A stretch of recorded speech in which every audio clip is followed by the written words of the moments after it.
Hi everybody, it's been a while. I just thought I'd get you up to date a little bit. Lots of stuff had happened since the last time I posted, which was a few years ago. Um, I gained back some of the weight, as you can probably tell from the picture. Not everything, thank God. But my mom passed away and things got rough. And on top of that, quarantine happened. And when you're stuck in the house with only you and your cat, and you're kind of losing your sanity because there's no other human peoples around, um, you have to compromise, and I ended up going back to food. And I also wasn't exercising because I had had some health issues. I had a tumor in my leg and a few other things. Well, long story short, just before quarantine, I was having bouts of throwing up daily. And I could not get in because to see the doctor because they stopped all emergent anything that wasn't an emergency. You couldn't get in to see the doctor. So I just dealt with it. And I've always had bad acid reflux. The doctor told me initially that he wanted me to have the bypass because of my gastric issues, my acid issues, I mean. So I didn't do it. I wanted to be able to eat that little birthday cake, once a year or whatever. And I should have listened to him, is what it comes down to. My weight is now up to, when I was at the doctor, it was 283. So yeah, I went up about 83 pounds. I had a hiatal hernia on my stomach. My essentially what it was is my diaphragm. My stomach was above my diaphragm instead of below it, and so it wasn't holding the acid in when I would lay down. And this, by the way, has caused me so many nights of bad sleep that my memory is having issues. I have a lot of memory loss right now. And also, I had a diverticuli that was allowing food to go into like a little pouch, almost like on my pouch, and it would cut off the way for the food to get actually to my stomach. And so the only way for that food to go anywhere was for me to throw it up. So I finally got some answers. I finally was able to go in and get a EGD, especially since I found out the medicine that I was on may eventually cause cancer and long-term usage. So they wanted to get me off that medication. And so, in a long story short, I'm going in next week for a revision surgery from sleeve to RNY. Um, of course, I'm like, I should have done that in the first place, but you live and you learn. Everybody makes mistakes.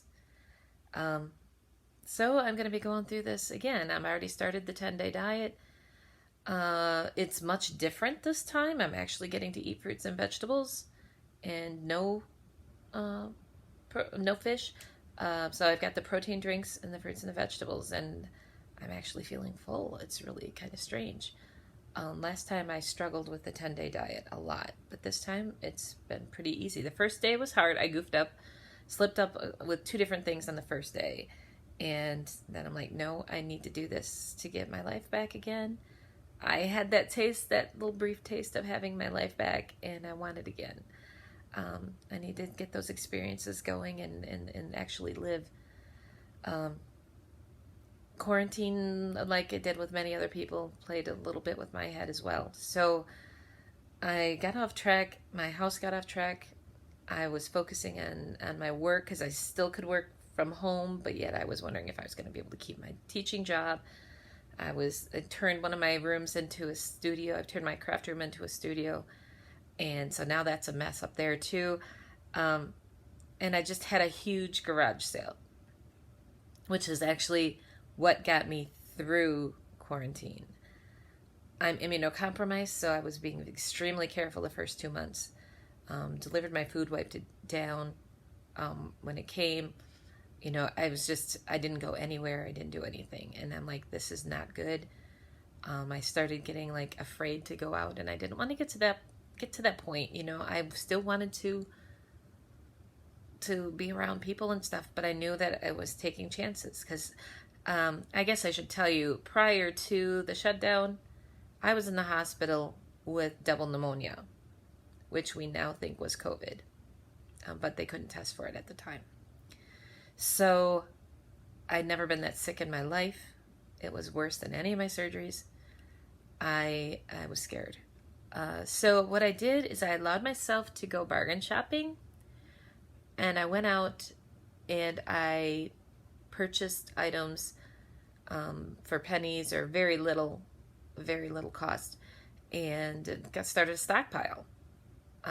No, I was not one of them who hoarded toilet paper, but eventually I did purchase extra toilet paper because I didn't know when I came around, crossed it, I got it. So anyway, I allowed myself to do that, and I ended up with a garage full of stuff. And so I just had a sale last weekend because I needed to have it before the surgery, and made some nice coin off of it. I'll probably be, maybe I'll put some videos up this summer of me doing some crafts with some of the items that I purchased for little or nothing.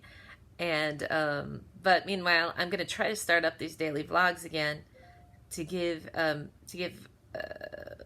myself a diary of my progress. Now, I got on the scales this morning.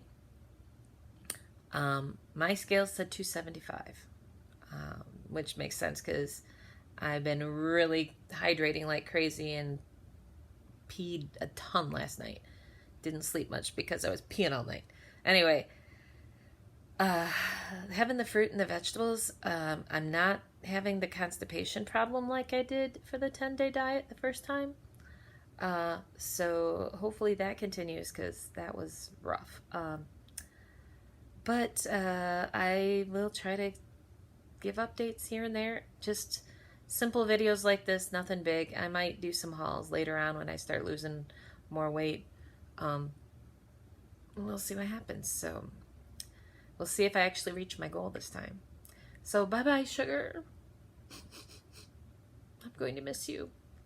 But it's actually the salty things that would get me in trouble. Crackers and chips. So I'm going to give it my all again and see if we can make this happen. Meanwhile, I'm going to try to do this weekly. I don't know what day I'll post, but this is pre-surgery, and I'll probably do another one next week while I'm in the hospital. So take care, have fun, live your life. You only get one.